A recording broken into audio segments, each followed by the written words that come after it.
Oi, sou o Márcio Maldonado, seja bem-vindo à minha casa.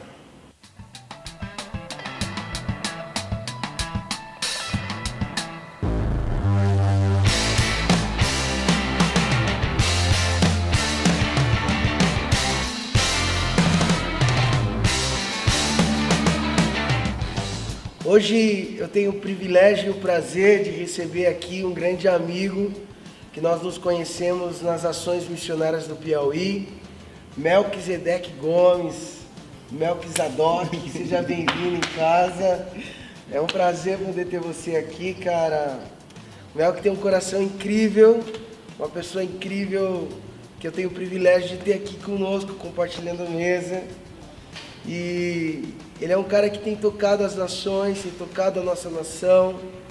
E eu sei que é um cara que tem muito a nos abençoar, compartilhar conosco da sua vida. E aí, tudo bem com você, Melqui? Tudo bom, meu irmão. Muito bom estar com vocês. É um prazer, uma honra. Eu desejava esse encontro já há muitos anos com essa família, com essa comunidade local e com todo o contexto da cidade de vocês. E é muito importante para mim estar aqui. Cara, nós que estamos felizes, de verdade. Mas, Melqui, fala um pouquinho aí, cara, daquilo que Deus tem falado, compartilhado no teu coração. Eu sei que você tem uma grande experiência em missões, mas também tem uma grande experiência no serviço da igreja, a igreja local, a Igreja de Jesus na nação, e um grande chamado também na área de adoração. Melqui tem muitas composições, muitas canções, é um músico de excelência, um adorador de excelência. Então fala pra gente, compartilha algo conosco aí desse seu universo que você tem vivido em Deus, daquilo que Deus tem compartilhado no teu coração. E a gente queria te ouvir, cara. Esse é o nosso desejo. Que bom, eu fico feliz.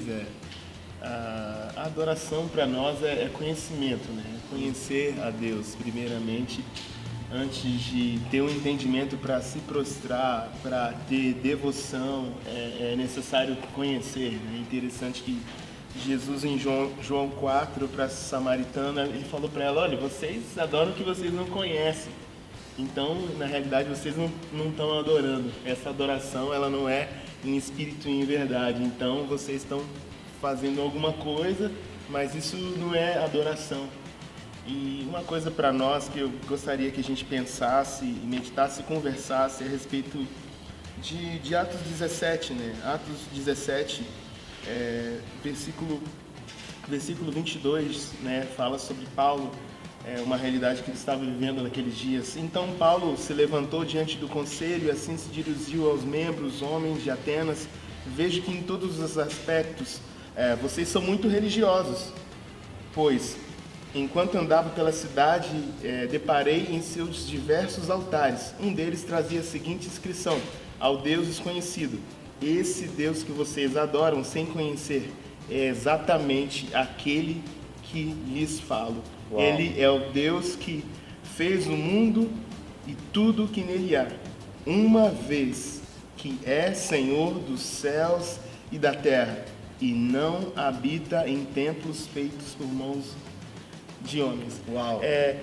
Paulo estava vendo vários altares, né? E ele percebeu que não somente os gregos, mas também os judeus tinham altares.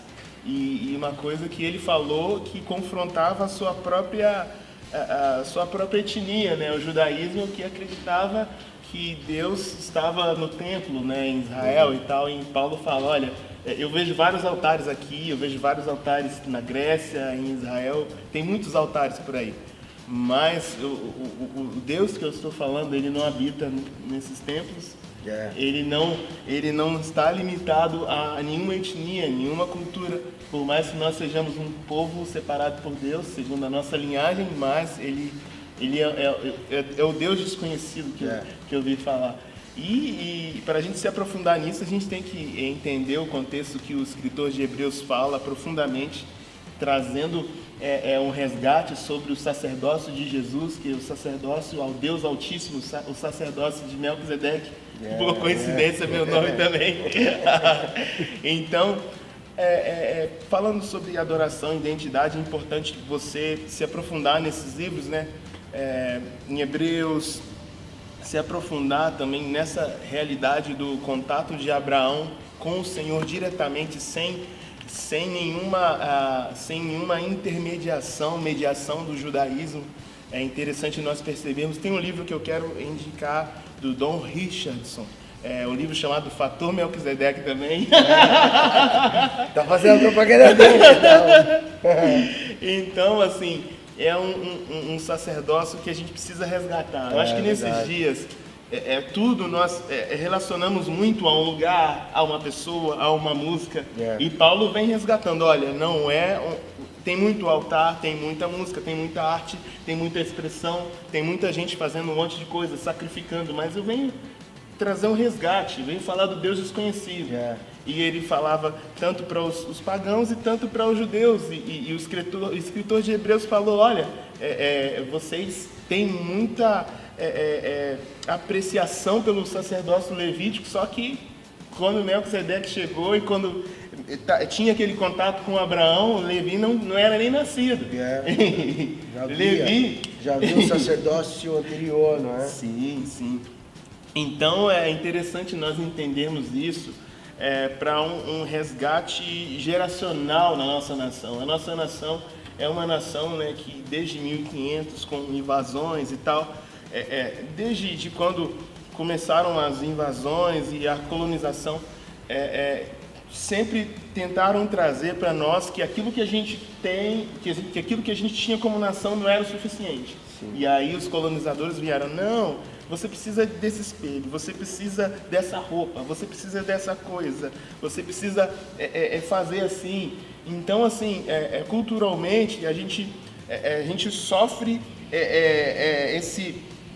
essa batalha, assim, nesse nível pessoal, assim, de que tudo que é nosso, que tudo que é nacional é inferior, é selvagem, é diferente, precisa ser colonizado. Então, essa linguagem, esse pensamento, ele está presente na nossa cultura, ele é muito forte também no meio eclesiástico, no meio da igreja, e ele limita em muito a nossa expressão. Existe um desperdício cultural muito grande para nós. E se tratando da minha área, da nossa área, se tratando de música, existe um desperdício cultural sem precedente. Nós temos muitas expressões, muitas cores, nós temos mais de 100 ritmos, nós temos, né, em relação à nossa fauna, à nossa flora, nós temos muita vida, a gente tem muita cor, a gente tem muita água, a gente tem o que nenhuma outra nação tem.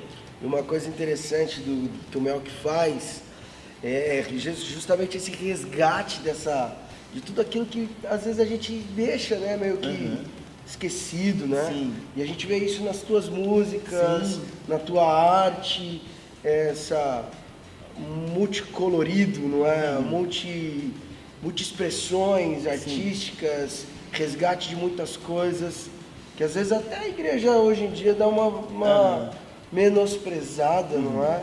E esse chamado de remissão é incrível também, sim, não é?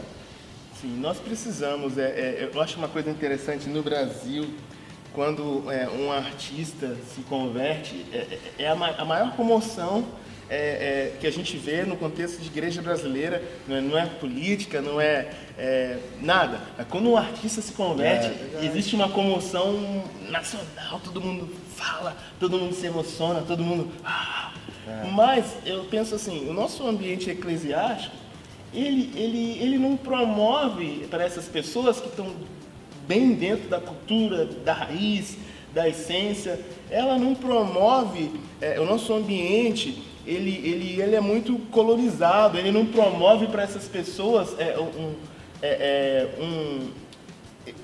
a revelação de Deus como um Deus pessoal, como um Deus... um Deus que se pode conhecer e tal, porque essas pessoas, Paulo falou, eu estou falando do Deus desconhecido, não estou falando do Deus grego, não estou falando do Deus judeu, ele não é grego, não é judeu, não é africano, não é brasileiro, eu estou falando de um Deus desconhecido, Deus altíssimo, é um sacerdócio elevado, um sacerdócio de todos os santos, de todas as nações. E aí, assim, existe né, da classe artística, ela tem um preconceito e tal, porque eles veem a gente também como muito colonizado, como muito de fora. Eles não querem o Deus americano, eles querem o Deus desconhecido. Claro, e se a gente não revela o Deus desconhecido, se a gente quer botar a goela abaixo, essas coisas, e coisas que os pais da igreja não fizeram questão nenhuma que a gente fizesse. Pelo contrário, mas a gente, de alguma forma, esse sofisma na mente que o de fora é o de Deus. A liturgia europeia é a liturgia de Deus. E a forma americana, a música americana é a música de Deus. Então são cadeias que estão na mente, são coisas que a gente precisa renovar. Romanos 12:2 diz, a gente precisa de uma renovação de mente. Então, no aspecto de coisas que a gente acredita hoje, a gente está orando muito sobre avivamento, sobre mover nacional, transformação nacional, e ao longo da história, tanto bíblica, tanto dos avivalistas e tal, nós não vemos nenhum avivamento nacional que não tocou os povos nativos, que não mudou a forma deles pensarem, que não entrou na forma deles adorarem, que não colocou o foco deles no Deus Altíssimo. Eles tocaram a raiz dos povos nativos. Essas pessoas, esses povos, eles foram tocados e eles redescobriram o Deus desconhecido. O Deus de Abraão, o Deus de Melquisedeque, esse sacerdócio de todos os santos que o livro de Hebreus ele fala. Então, nós temos orado, né, por avivamento e tal, isso é algo muito claro, mas a gente não percebe alguns aspectos que a gente precisa resgatar e povos nativos que a gente precisa tocar com o reino de Deus. Então, qual seria assim o teu conselho, ou o que você tem visto, que a igreja, como é que ela precisa começar a caminhar para poder revelar esse Deus desconhecido realmente, que faz parte de que quando a pessoa conhece, ela vai entender como algo próprio dela, e vai haver uma identificação dela. Então, como é que você tem sentido no teu espírito que a igreja brasileira hoje deve revelar ou falar desse Deus que Paulo anunciou e que provocou ali uma mudança, ali um avivamento ali naquele lugar? Como é que você tem visto isso? Sim, eu acho importante a gente orar sobre isso. Orar. Cada localidade tem uma característica, tem um DNA, e eu acho importante a gente pensar na nossa realidade. Qual é a nossa história? Qual que é a história da nossa região? Quem estava aqui? O que essas pessoas faziam? Como essas pessoas adoravam os deuses delas e tal? E como a gente pode orar para que o Senhor toque essa cultura e para que Deus venha remir nossas regiões? Para que a igreja ore e comunique nas regiões celestiais a quebra de tudo aquilo que foi proclamado que não era do Senhor, e o resgate, né, disso, porque Paulo olhou e viu muitos altares. É importante a gente perceber quais altares estão ao redor e trazer a revelação do Deus desconhecido, mas ele não desprezou os altares que estavam ao redor. Ele olhou, olha, vocês têm muitos altares. Estou falando de algo que nossos irmãos já estão fazendo, algo que o Ademar de Campos já faz há mais de 30 anos, algo que os irmãos do Rebanhão fizeram, Pedro, Carlinhos, irmãos, sabe, preciosos, que já há muitos anos já estão trazendo muita cultura, muita música, muita expressão da igreja de uma forma mais nacional, mais original, e que isso trouxe, né, e isso precisa se renovar na nossa geração, ao ponto da gente trazer para a nossa cultura, para todas as classes, inclusive a classe artística, que a igreja, né, gosta tanto quando o artista converte. Mas eu pergunto, se um artista desse, por exemplo, um artista de Olinda, do frevo, um artista, ele quer visitar uma igreja, né, de Olinda, por exemplo, ou de Salvador, quando ele vai nessa comunidade, o que ele vê?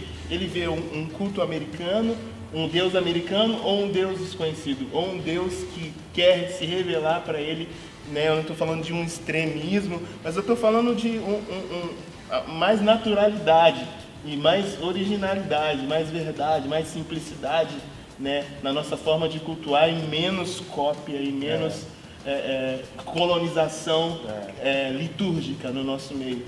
Que vem o reino, né? E o reino de Deus, o reino de Deus. Cara, muito bom poder ter esse papo tão esclarecedor, não é? Isso faz a gente entender essa pluralidade de cultura que a gente tem e que é uma riqueza que Deus nos deu. Que se a gente privar disso, quem perde somos nós mesmos, né? De poder adorar a Deus, todos os povos, tribos, línguas e nações, expressões vão adorar o Senhor, que a gente possa redimir isso na nossa nação. Isso. E por mais que a gente tenha, por exemplo, eu sou de um centro urbano e tal, eu sou, enfim, mas a nossa nação ela é muito plural, então você tem lá o seu bisavô, tataravô, que talvez era um índio, talvez era um afro-brasileiro, enfim, talvez você não tenha aspectos hoje na sua vida, mas você precisa resgatar coisas da sua família. Né? As escrituras elas falam quase um livro só de genealogia e a gente não pode desprezar isso. A gente precisa resgatar a identidade que Deus nos deu e que o Senhor nos deu e santificar ela. E revelar o Deus desconhecido, o Deus que a gente está conhecendo para a nossa geração. Isso aí, cara. Pô, um prazer poder conversar com você, cara. Sempre as conversas deixam a gente, vai despertando a gente para as coisas de Deus e foi um prazer poder te receber. Eu vou aproveitar nós vamos fazer um segundo vídeo daqui a pouco, porque eu não posso perder uma oportunidade de estar com um cara como esse. Mas eu espero que esse vídeo tenha edificado a tua vida, te despertado para algo novo, ou despertado o teu espírito para que você possa olhar além daquilo que às vezes a gente está enxergando nas nossas realidades de igreja. Então, fica aqui o meu abraço a cada um de vocês aí, o meu abraço a você que está vendo. Mais uma vez, Melk, obrigado. E deixa uma mensagem aí para quem está vendo aí. Um abraço a todos, obrigado pela paciência. E se quiser se aprofundar mais, indico de novo esse livro, Fator Melquisedeque, Don Richardson, leitura do livro de Hebreus. E se aprofunde nas escrituras, converse com seus amigos, não pega algo e tenta impor sobre as pessoas, não, manifesta você aquilo que Deus falar com você, e isso vai ser muito mais produtivo para nós. Que Deus abençoe, ore por nós e até breve. É isso aí. Então siga a gente aí no YouTube, nas redes sociais também, ative as notificações, deixe seu like e compartilhe esse vídeo com alguém. Falou? Deus abençoe e a gente se vê aqui em casa. Valeu! Legal. Vou fazer sem óculos hoje, não vou ter que ler. É normal, hein? Vamos lá?